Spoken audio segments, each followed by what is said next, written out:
देखिए दोस्तों, हम आज का जनगणना बताते हैं 2011 का, है ना। क्या कि इसी से एग्जाम में प्रश्न आता है ना। पहला प्रश्न देखते हैं। भारत में पहला जनगणना का शुरुआत कब हुआ? तो 1862 में। किसने किया था? लॉर्ड मेयो के कार्यकाल में हुआ था। क्या कि वो समय अंग्रेज का शासनकाल था, इसीलिए हुआ था ना। देश में नियमित जनगणना का शुरुआत कब हुआ था? तो देखिए 1881, मतलब 10 बरस के बाद जनगणना था। इसमें 72 में दर्ज हुआ था 82, मैंने 81 में लॉर्ड रिपन ने कार्यकाल में 1 साल पहले ही करवा दिया था, है ना। तो जनगणना कितना साल पर होता है? 10 साल पर, है ना। जनगणना ये सब अंग्रेजों का देना है ना। स्वतंत्र भारत की पहली जनगणना 1951 में, जब भारत स्वतंत्र हुआ तो पहला जनगणना 1951 में कराया गया, है ना। देखिए अगला प्रश्न देखते हैं। जनगणना का महाविभाजन 2019 2000 नहीं, सॉरी भाई, 1921 में। इसलिए क्या महाविभाजन काहे कहते हैं? काहे कि उस समय जनसंख्या में बहुत कमी हुई थी, -3% चल गया था, है ना। देखिए अगला प्रश्न। जनगणना का लघु विभाजन। लघु विभाजन माने जनसंख्या में थोड़ा कमी आई थी, काहे कि वो समय हम लोग पाकिस्तान भारत बढ़ गए, तो 1951 में थोड़ा लघु विभाजन हो जाएगा। जनगणना से संबंधित अनुच्छेद, और जनगणना हम लोग किस अनुच्छेद के तहत कराते हैं? तो 246 के अनुच्छेद के तहत। जनगणना का विषय, यह 7वीं अनुसूची से संघ सूची का, मतलब यह केंद्र सरकार कराता है, राज्य सरकार नहीं कराता है। जनगणना की अवधि प्रत्येक 10 वर्ष में होती है। जनगणना की अवधि कितना वर्ष? प्रत्येक 10 वर्ष में होती है ना। देखिए जनगणना के अध्ययन डेमोग्राफी या जनकीकी, है ना, कहते हैं। अगला प्रश्न दोस्तों। 2011 की जनगणना का क्रम, देश की 15वीं जनगणना थी तथा स्वतंत्र भारत की 7वीं। देखिए दोस्तों अगला प्रश्न देखते हैं। 2011 की जनगणना का आदर्श वाक्य क्या है? हमारी जनगणना हमारी भविष्य। इसमें कुल कितने विषय थे? 29, है ना। इस सब एग्जाम में कहीं भी आपको टच कर जाएगा। आगे देखते हैं।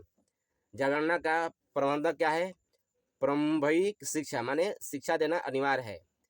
देखिए 2011 के जनगणना का कमिश्नर कौन था?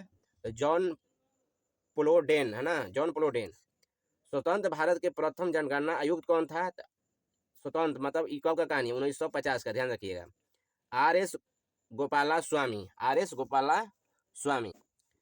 देखिए अगला प्रश्न देखते हैं। 2011 के जनगणना का आयुक्त कौन था? तो C चंद्रमौली। ये वेरी वेरी इंपॉर्टेंट है भाई। पहली बार जातीय आधारित जनगणना कब हुआ? 1931 में, है ना। 1900 का पहला बार जनगणना हुई जातीय आधारित।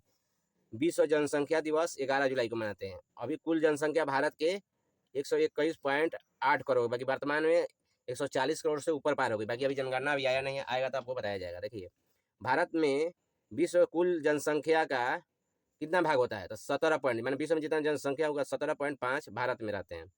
पुरुषों की जनसंख्या तो 62.32 करोड़, महिलाओं के 58.75 करोड़। देखिए अब दार्षिक या वार्षिक वृद्धि, है ना। देखिए दार्षिक मतलब कह रहा है कि 10 वर्ष में जनगणना, उसमें कितना वृद्धि 2011 में हुआ था? 17.7। एक वर्ष में वृद्धि कितना? 1.64, है ना। तो 10 वर्ष में कितना हो गया? इसमें 10 ले गुना कर दीजिए, आ जाएगा आपको 17.7, है ना। भारत का कुल साक्षरता 2011 के अनुसार है सब 73%।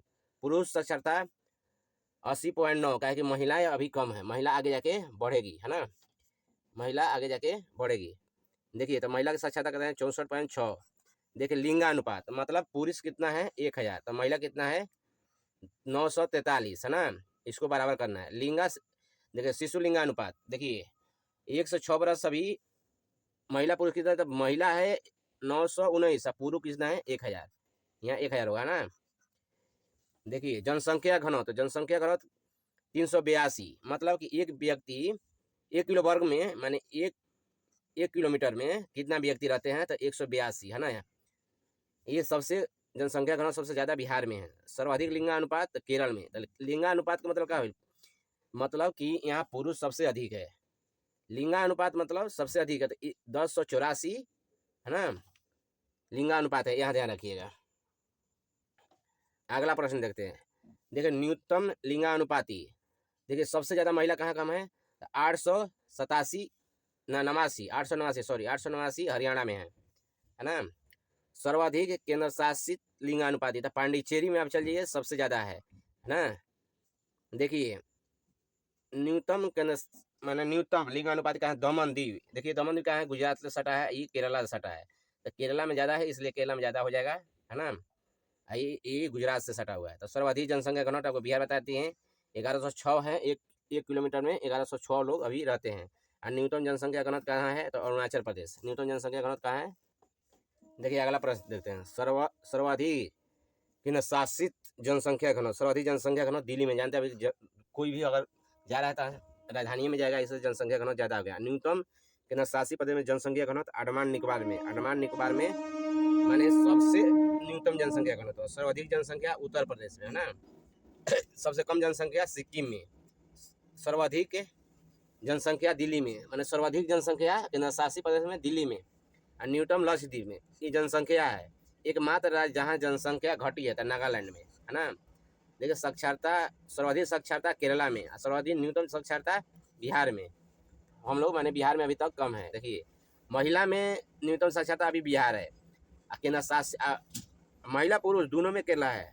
महिला पुरुष दोनों में कम है तो बिहार। और सर्वाधिक साक्षरता जो केरल सटा हुआ है तो लक्षद्वीप में सबसे ज़्यादा होगा। और न्यूनतम साक्षरता दादरा नगर हवेली जो गुजरात के पास है ना। सर्वाधिक जनसंख्या वाला जिले अठाड़े, सबसे कम जनसंख्या वाला जिले दिबांग घाटी अरुणाचल प्रदेश में। पहाड़ी एरिया है भाई, तो जनसंख्या तो कम तो रहेगा ना। सर्वाधिक जिला वाला राज्य कौन है? तो यूपी, 75 जिले हैं इसमें।